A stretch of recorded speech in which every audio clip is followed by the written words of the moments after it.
दोस्तों, सुख मन की अवस्था है और सब यही चाहते हैं कि उनका जीवन खुशियों से भरा रहे और वो अपनी जिंदगी खुशी से जिएं, एक खुशहाल जीवन बिताएं, हमेशा खुश रहें। आज की इस कहानी में आप स्वयं को रखकर देखिएगा और अंत में स्वयं से प्रश्न करिएगा कि क्या मैं अब भी दुखी हूँ। दोस्तों, कोई नहीं चाहता कि उनके जीवन में कोई परेशानी आए, लेकिन जीवन में सुख और दुख निरंतर चलते रहते हैं। कभी खुशी तो कभी गम का सामना जीवन में करना ही पड़ता है। मगर कुछ बातें ऐसी भी हैं जिन्हें अपनाकर आप अपनी जिंदगी खुशी से जी सकते हैं, उसे सुखमय बना सकते हैं। इंसान को दुख ही सिर्फ दुखी करते हैं और जब दुख खत्म हो जाते हैं तो सुख आ जाते हैं। अगर आप जीवन में दुखों का सामना नहीं करेंगे तो आप सुखी भी नहीं रह सकते, और अगर सुखी रहना चाहते हैं तो आपको कुछ कष्ट तो झेलने ही होंगे।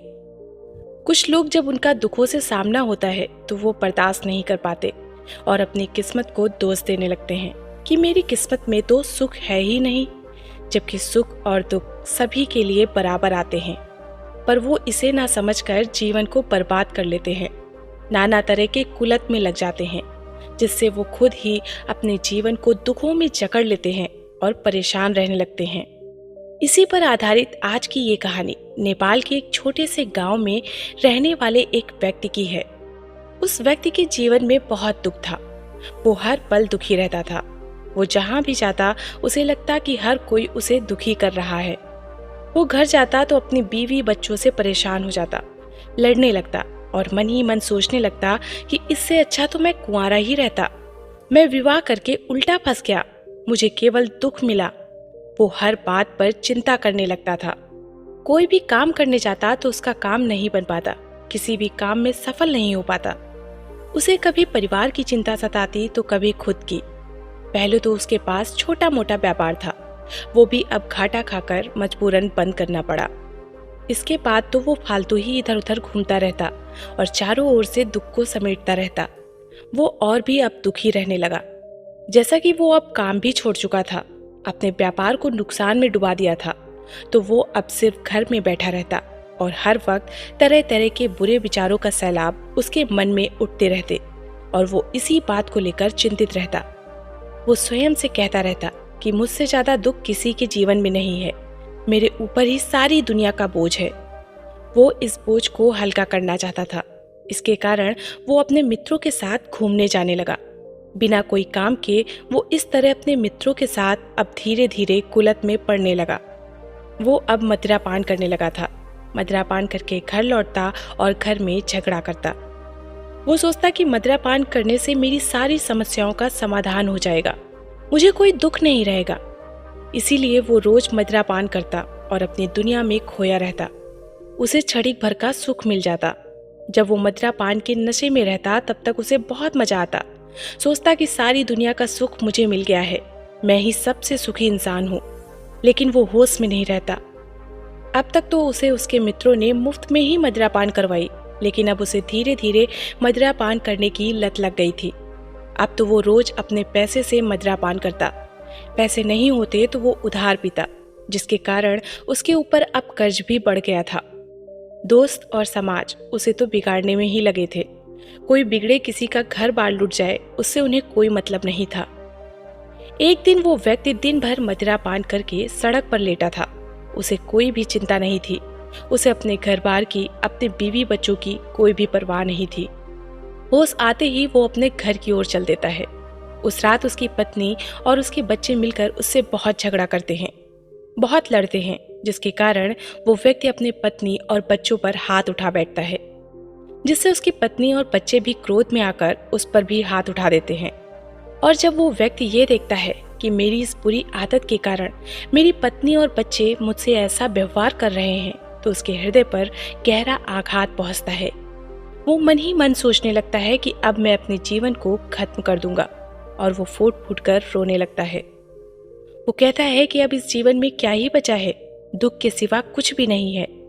सुबह होते ही वो घर में किसी को न बताकर चुपचाप जंगल के रास्ते चल देता है। पहाड़ी के शिखर पर पहुंचकर वो खाई में कूदकर जान देने ही वाला था कि तभी पीछे से एक बौद्ध बिच्छू उसका हाथ पकड़कर खींच लेता है। और कहता है, बेटा आगे कोई रास्ता नहीं है, तुम कहाँ जा रहे हो? आगे तो खाई है, तुम मर जाओगे। तब वो व्यक्ति कहने लगता है, हाँ मुझे पता है कि आगे कोई रास्ता नहीं है और मैं मरने ही तो जा रहा हूँ, आप कृपया मेरा हाथ छोड़ दीजिए। तभी वो बौद्ध भिक्षु कहते हैं, बेटा पहले ये तो बताओ कि तुम्हें क्या हुआ है, तुम्हारी समस्या क्या है, इस तरह आत्महत्या क्यों करना चाहते हो? फिर वो व्यक्ति कहता है, समस्या? महाराज मेरे जीवन में समस्या ही समस्या है, मैं बहुत दुखी हूँ, मेरे जीवन में इतनी समस्याएं हैं कि मैं आपको क्या बताऊं। मेरे बीवी बच्चे मुझसे नफरत करते हैं, मुझे पसंद नहीं करते हैं।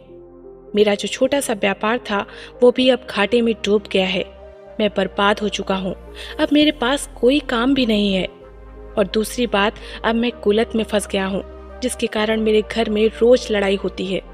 जब शुरू में मेरा व्यापार डूब गया तो मैं बहुत दुखी रहने लगा था, मैं परेशान था, मैं सुख की खोज में था। तभी मेरे मित्रों ने बोला कि तुम्हारा दुख, तुम्हारी परेशानी चुटकी में समाप्त हो जाएगी, और वो मुझे मद्यपान करवाने के लिए एक शराब की दुकान में ले गए। वहाँ उन सब ने मुझे खूब मद्यपान करवाई। शुरू में मेरे दोस्त मित्रों ने मुझे मदिरा मुफ्त में खूब पिलवाई, और जब मुझे इसकी लत हो गई तो वे मेरे ही पैसे से सभी मिलकर मद्यपान करते, जिसके कारण मेरे पास जो भी कुछ था, जो जगह जमीन थी, वो भी बिक गई। फिर मैं उधार मद्यपान करने लगा और अपने दोस्तों को भी करवाता। ऐसा करते करते मेरे ऊपर बहुत सारा ऋण हो गया, मैं उन्हें चुका नहीं पा रहा था, जिसके कारण मेरे घर में मेरी पत्नी और बच्चे मुझसे रोज झगड़ा करते हैं। कई बार तो मैं उन पर हाथ भी उठा देता हूँ, और कल तो हद ही हो गई, उन्होंने भी मुझसे बहुत बुरा सलूक किया। इसलिए अब मैं जीना नहीं चाहता, मुझे लग रहा है कि मेरी किस्मत ही खराब है, मेरा अब कुछ भी नहीं हो सकता है। तभी वो बौद्ध भिक्षु उस व्यक्ति की बात पूरी गंभीरता से सुनकर हंस पड़ते हैं और कहते हैं, क्या तुम्हें पता है कि इस दुनिया में कोई भी ऐसी समस्या नहीं है जिसका कोई समाधान नहीं, और जो तुम्हारे जीवन में दुख का कारण है, जो समस्या है, उसका भी अवश्य समाधान है। फिर वो व्यक्ति उन बौद्ध भिक्षु से कहता है, हे गुरुवर, यदि आपके पास इसका कोई समाधान है तो मुझे कृपया करके बताएं, वरना मैं अपने रास्ते पर जा रहा हूँ, मुझे अब जीने में कोई दिलचस्पी नहीं है, मैं पहले से ही बहुत परेशान हूँ। तब वो बौद्ध भिक्षु उस व्यक्ति से कहते हैं कि तुम्हारी पहली सबसे बड़ी गलती ये है कि तुम कोई भी समस्या, फिर वो चाहे छोटी हो या बड़ी, तुम उस समस्या को देखकर घबरा जाते हो और तुम कहने लगते हो कि ये तो बहुत बड़ी समस्या है। मेरी एक बात को हमेशा याद रखना, जीवन में कोई भी समस्या इतनी बड़ी नहीं होती जिसका हम समाधान कर ना सकें, बल्कि समस्या तो इसलिए आती है ताकि वो हमें आगे की चुनौतियों से लड़ने में मदद कर सके, हमारी क्षमता को बढ़ा सके। परंतु तुम क्या करने लगते हो? तुम कहने लगते हो कि यही मेरी सबसे बड़ी समस्या है, तुम ऐसा मानने लगते हो, और इसीलिए तुम्हें खुद के व्यापार में भी घाटा हुआ और तुम्हें वो बंद करना पड़ा। तो इसीलिए तुम पहले तो कोई भी समस्या को इतना बड़ा मत मानो जितनी बड़ी वास्तव में वो है ही नहीं, और उससे कभी घबराना मत। और दूसरी बात, हर किसी के परिवार में झगड़े तो होते ही हैं, और वहीं प्यार भी होता है। परिवार में सभी के विचार अलग अलग होते हैं, तुम्हारे विचार अलग हैं, तुम्हारी पत्नी के विचार तुमसे थोड़े बहुत अलग होंगे, इसलिए किसी छोटी मोटी बात पर कोई बहस हो जाए तो तुम उसे ज्यादा गंभीरता से मत लेना, उन विचारों पर ज्यादा ध्यान मत देना, और ज्यादा से ज्यादा तुम्हें परिवार में प्रेम और शांतिपूर्ण वातावरण बनाए रखना है। तुम्हें ज्यादा बहस और झगड़े में ना पड़कर सिर्फ काम की बातें करनी है। तुम परिवार को ज्यादा से ज्यादा खुशियां देने की कोशिश करो, जिससे वो भी तुम्हें खुशियां देंगे।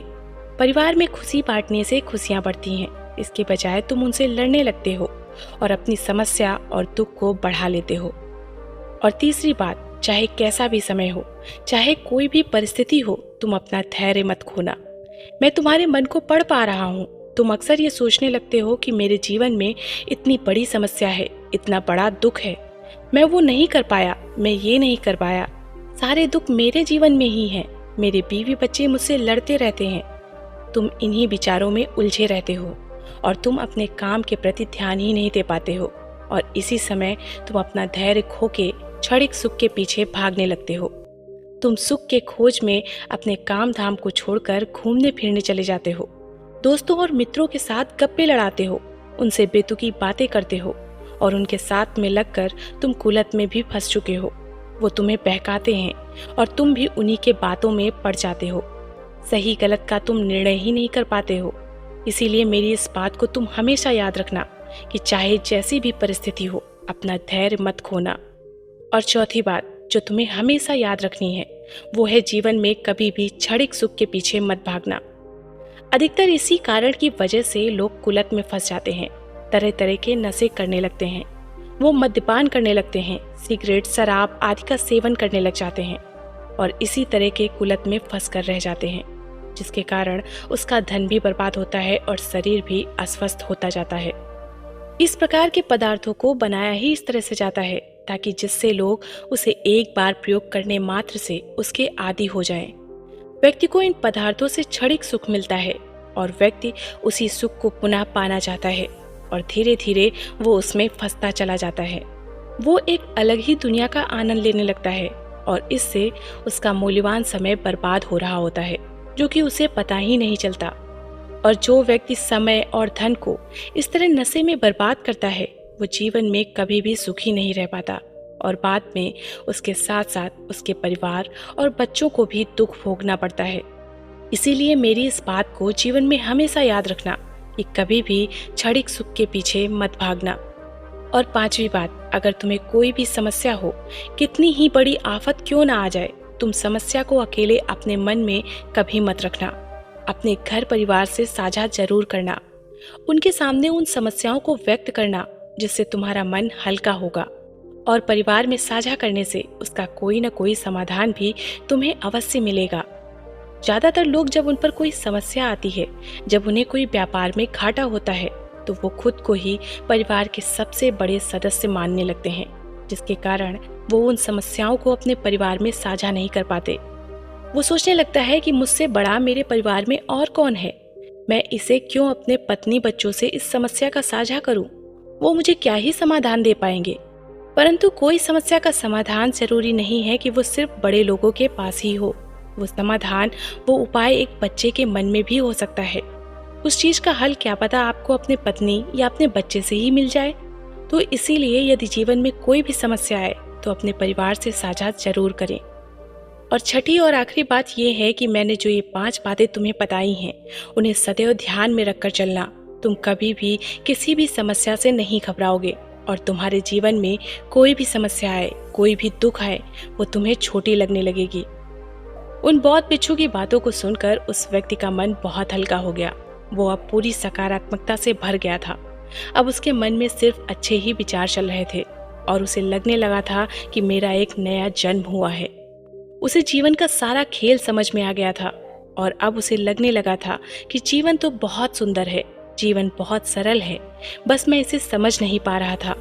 और वो उन बौद्ध भिक्षु के चरणों में गिरकर उन्हें हृदय से धन्यवाद देता है और वो वहाँ से खुशी खुशी अपने घर वापस लौट जाता है और जीवन को एक नए सिरे से शुरू करता है, अपने व्यापार को फिर से खड़ा करता है। कुछ परेशानियां आती हैं लेकिन वो उनसे घबराता नहीं है। वो बुरी लत, बुरे लोग सभी से दूरी बना लेता है, परिवार में शांतिपूर्ण माहौल बनाए रखता है और देखते ही देखते उसके जीवन में फिर से खुशियां लौट आती हैं।